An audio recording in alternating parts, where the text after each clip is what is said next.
Hey guys, it's Justine here from I Should Read That, and today I am bringing you my May book haul.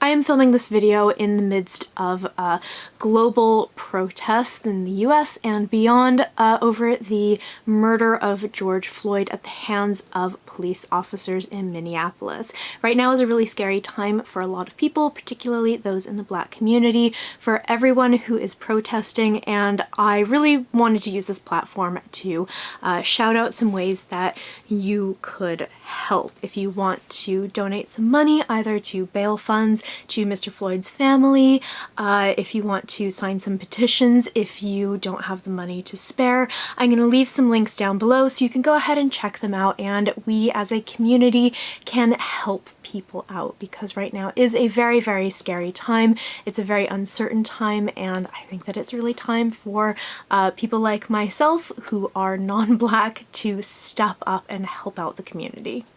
Also, if you want to uplift any Black creators in the comments below, you can go ahead and link to channels, to Instagram pages, to businesses, anyone that you want to shout out, go ahead and do so in the comments, and also leave other links that I don't have in the description below. So now we're moving on to the books.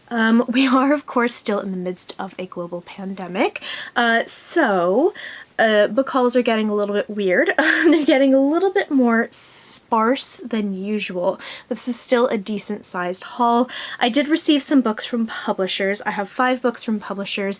I have some books that I bought for myself, and then I actually have some wishlist stuff. And a lot of the wishlist stuff is surrounding my birthday, which is coming up on Monday. But these are things that I opened up before I decided to not open up wishlist gifts for my birthday. So there are a couple of wishlist things in here, but there's also some books that I bought for myself for a variety of reasons, and as per usual, I will start with the books that publishers sent to me. We've got a small cat joining me on my lap.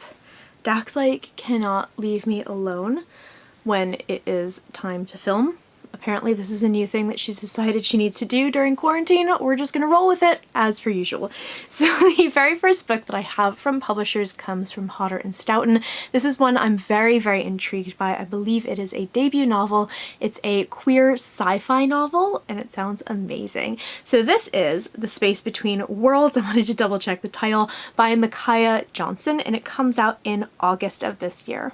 So the idea behind this book, I believe, is that people can move in between a variety of parallel universes. However, you can only move to another parallel universe if the version of you in that universe is dead. So our main character is dead in all but 8 universes. So it has here on the front the sort of lives that she's living in these other universes, whether they are in positions of great power or great poverty. This sounds really interesting. I don't know a huge amount about it beside the fact that it is, I believe, gonna have an FF romance in it, and it is a new sci-fi novel. I really love the idea of this book. It's making me think a little bit of Anxiety is the Dizziness of Freedom, I think it's called, by Ted Chiang, which is in the collection Exhalation, which I read in April, and is one of the novellas that's nominated for the Hugo this year, that deals with kind of parallel universes. And I've never really read anything that deals with those. I see a lot of that in films, but not so much in books. So this definitely intrigued me. I'm very excited to read this. As per usual, there's going to be links to all these books down below. If you want to learn a little bit more outside of the very small amount that I have in my head about this, you can go ahead and do so, but it sounds like it's going to be amazing. I've just realized the next 4 books are all on my June TBR, so I'm going to keep this very brief. The first one comes from O'Brien Press, which is I believe a publisher out of Ireland, and this is The Queen of Coin and Whispers by Helen Corcoran. You can see that I have actually started this. I have had a proof copy of this book for an embarrassing amount of time, and they were kind enough to send a final copy. I know that the story changes a tiny bit between the proof and the final copy, so I went ahead and picked up the final copy to read. So this is a sapphic YA romance. It takes place in a kingdom that has been ruled by a very corrupt king. He passes away and his niece takes over, Leah. So Leah is determined to root out the corruption of her uncle's reign and become a good queen. And one of the first moves that she makes is to appoint a spy master, who is this young woman who's out to avenge the murder of her father. The two of them are going to fall in love. We haven't quite gotten to that point where I am, but I assume there's going to be lots of backstabbing and betrayals and secrets and lies in this book. What I love about this so far is the fact that, unlike a lot of the fantasy that I tend to read that deals with politics, there's less kind of out and out, like, you know, murder and calling people out and throwing people in prison and stuff like that. That happens, but everything is a lot more subtle. A lot of stuff happens behind the scenes, so it's a lot of turning people's allies against them, or, you know, secretly rustling up support from the opposition, that kind of thing. I really, really enjoy. So this is one that I'm really loving so far. It's one of like 4 books I'm reading right now, but you will see my thoughts at the end of June. The next 3 books are all from Orbit Books. So as of today, actually, as of the filming of this video, this book has just been released. This is The Obsidian Tower by Melissa Caruso. I've not read any of her books, but she has been on my radar for a very long time, and I have The Tethered Mage on my shelf right now. But this looked really interesting to me.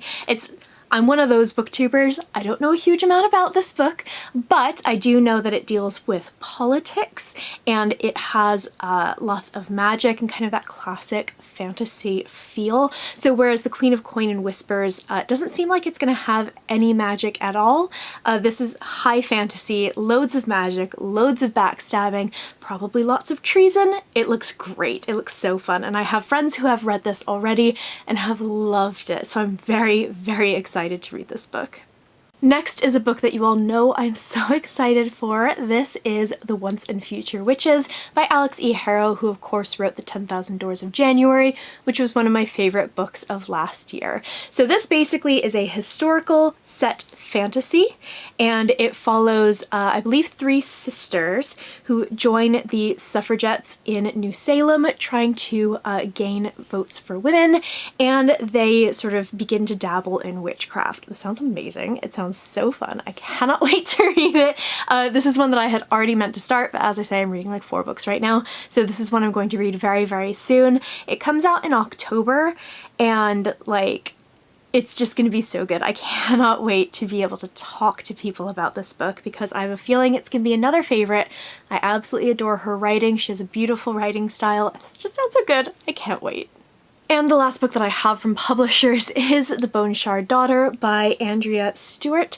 This one comes out in September, I believe, so there's a little bit of time to go with this one. But basically, we follow a girl named Lynn, and Lynn is the Emperor's daughter in this world.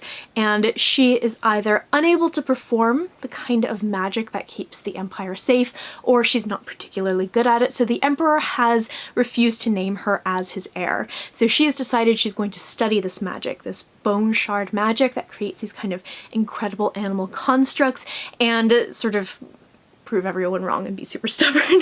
So revolution begins to sweep across the land.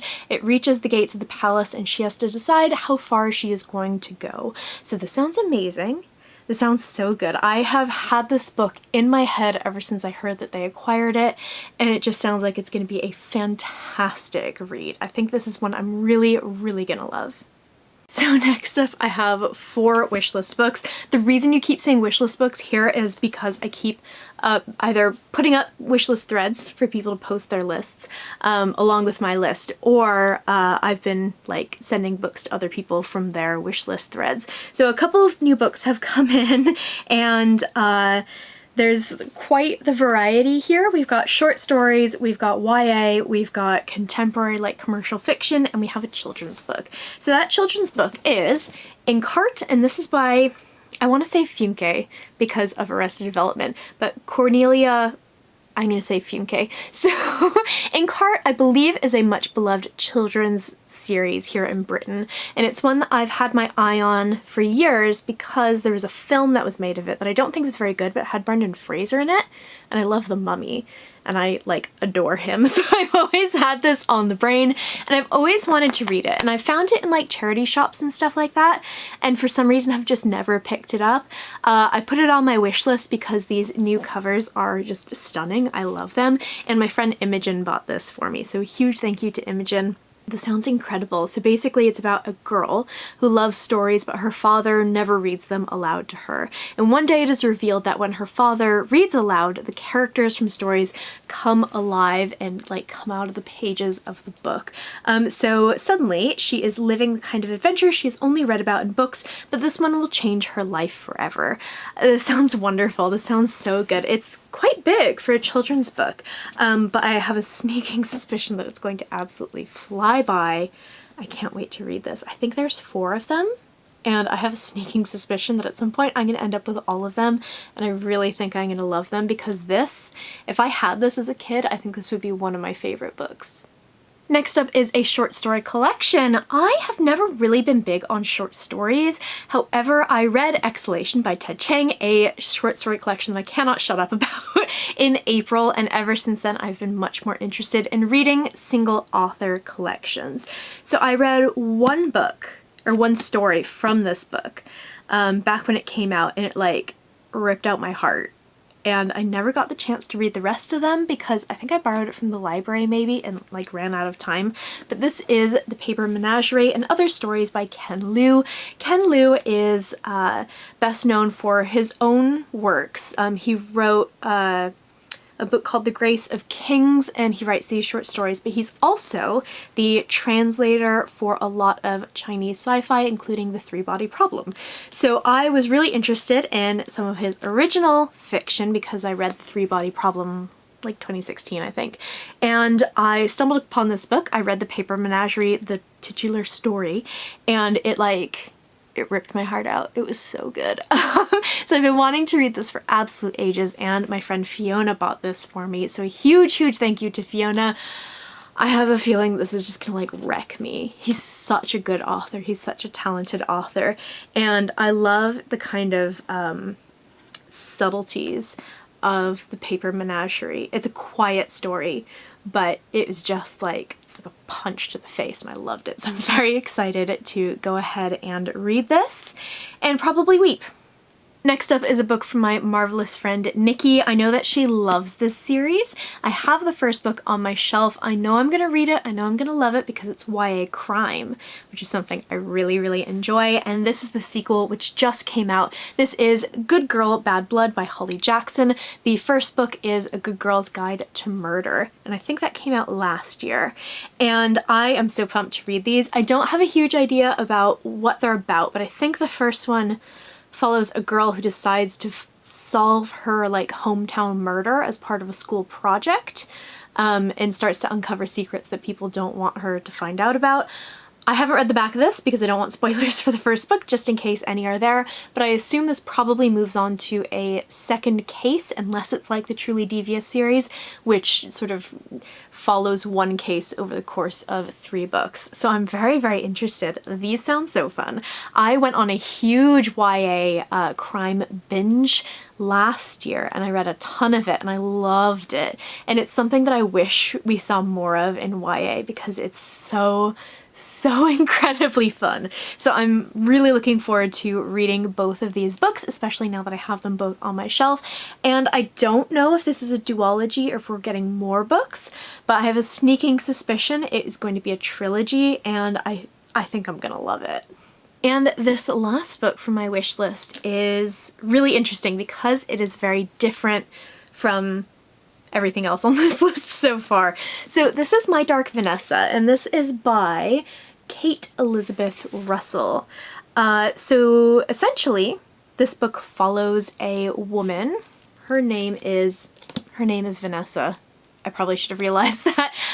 But when she was 15, she had a sexual relationship with her teacher. And now as a 32-year-old woman, that teacher has been accused of sexual abuse by a former student, presumably as part of the Me Too movement. So she had always thought this was like a great love affair, that this was like her great sexual awakening, a great relationship, and she's starting to realize that maybe she was another victim as well. So this sounds like it's going to be a really uncomfortable book. I think it's slightly controversial. I need to look into why. I feel like I've talked about this with one of my friends. I think that she lifted a lot of details from a girl who was in this real life situation. I'm very, very interested in this. It's very different from what I usually read, but sometimes I like hone in on a book that's so outside my genre, but I desperately want to read, and I usually end up really enjoying those books. So my gut is telling me to read this, and I think I'm gonna really love it. This is from my friend Aoife, who is another booktuber, and I'll link her channel down below. So thank you so much, Aoife. We are both June babies, so this was a birthday present from her. So this last stack of books are books that I bought for myself, or in one case, picked up from the little free library that I set up in my building. So the very first book is one that I've already read and I've already talked about. I think I read it in April, so you can go ahead and check out my April wrap-up where I just gush about this book because I loved it. This is Goldilocks by Laura Lamb. This is a sci-fi thriller that I loved when I read. This is the very first of the Goldsboro Books SFF Book of the Month Club. This isn't sponsored or anything, but Goldsboro Books, if you want to sponsor me, like, dear God, please, that would be amazing. So basically, they are the independent bookshop and publisher in London that does all of those special edition like short runs of books with like things like lovely sprayed edges. They are numbered and they are signed by the authors. They're the ones who broke the internet with the Aurora Rising special editions that everyone like freaked out about because people didn't understand the meaning of limited edition. And I have wanted to get some of their books for a really long time. I've missed out on things that I would really love to have had. So when they announced this kind of Book of the Month club, I got really excited. So Goldilocks was the first one. We have Phoenix Extravagant by Yoon-Ha Lee coming up next. Declaration of the Rights of Magicians by H.G. Perry for June, and a book I haven't heard of for July. I can't remember what it was, but their selection is amazing, and I'm really pumped to have this. So it came with lovely sprayed edges. It's got this like protective cover on it, and it came with a bookmark as well. So I'm really excited to continue to get some more of these books. I really love how much care they put into packaging this as well. Even though I'm someone who beats up my books, it was nice that it was delivered in good shape. So this is a book that I rated 4.5 or 5 out of 5 stars. I loved it. It's so good. If you want like The Handmaid's Tale meets like The Martian without the fun, absolutely pick this book up. That's a terrible pitch, but it was so good. So next is that book that I picked up from the free library that I set up in my building. At the beginning of quarantine, a couple of my friends were putting up like a cardboard box with some of the books they were going to unhaul as a way for people to get reading material during quarantine when all of the bookstores and things went into lockdown. So that's actually been really successful. It's been really cute. People have been adding stuff and taking stuff away, and I decided to grab this copy of Milnes by Sarah Perry. She wrote The Essex Serpent, a book I haven't read yet, but is on my shelf. I'm borrowing it from my mum because I got it for her for Christmas because I wanted to read it, and I've just not gotten around to it yet. But this one sounds really, really cool. So essentially we have a woman, she is in Prague. Her name is Helen. She meets a friend on the street, and he tells her that he's come into possession of this kind of mysterious old manuscript that's filled with these personal testimonies from 17th century England, Czechoslovakia, Manila, and Turkey. And all of them talk about being followed by a tall, silent woman in black bearing an unforgettable message. So this sounds like it's going to scratch that itch of Laura Purcell's books. I read The Woman in Black at the end of 2019. I got that for Christmas. This sounds like it's gonna fit right into that kind of spooky gothic historical fiction genre that I love so much. I have a ton of these books on my shelf. I need to read them because I keep collecting them, but this is like one of my favorite kind of subgenres, is that like spooky, supernaturally gothic-y historical fiction. This sounds so, so good, and I cannot wait to pick it up. Next is a book that I talk about in my June TBR. This is The House in the Cerulean Sea, and this is by TJ Klune. This very much has those Diana Wynne Jones vibes. It sounds totally charming. It's about a man who lives a very quiet, ordinary life, and he works for the department in charge of magical youth. He is dispatched on a classified mission, and he begins to question everything that he's working for. This sounds wonderful. It sounds so sweet. This is another one I plan to read this week, but I have so many other things going on at the moment. It's one I'm going to get to really soon. Those of you who have read it have been commenting that you loved it. I cannot wait to read this. So last but not least, I actually have the Twilight books. They're all out of order at the moment. I don't know why. So when Midnight Sun was announced, I decided I was going to read these for the first time. I've read Twilight, but I don't remember anything about it. I was like 18, it had just come out. I want to see the cultural impact of these books. I want to see why people love them so much and people obsess about them so much. But now doesn't really feel like the best time, because I would be going into this fully acknowledging its problematic elements, and because we're dealing with racism at the moment and such systematic racism and things that are really ingrained in society, it doesn't feel like the right time to do that project. So I will do that project, vlog it at some point. It was going to happen in June. I'm probably going to hold off a little bit, but just know Justine's going to be reading the Twilight series at some point, and I will let you guys know what I think, but we're going to hold off for a little bit. So that is my May book haul. I would love to know in the comments below if you've read any of these books, if you're looking forward to them, if they're in your TBR, or if you hauled anything particularly good in the month of May. I post bookish content to this channel fairly frequently, so go ahead and hit subscribe, check back soon, and I will see you next time.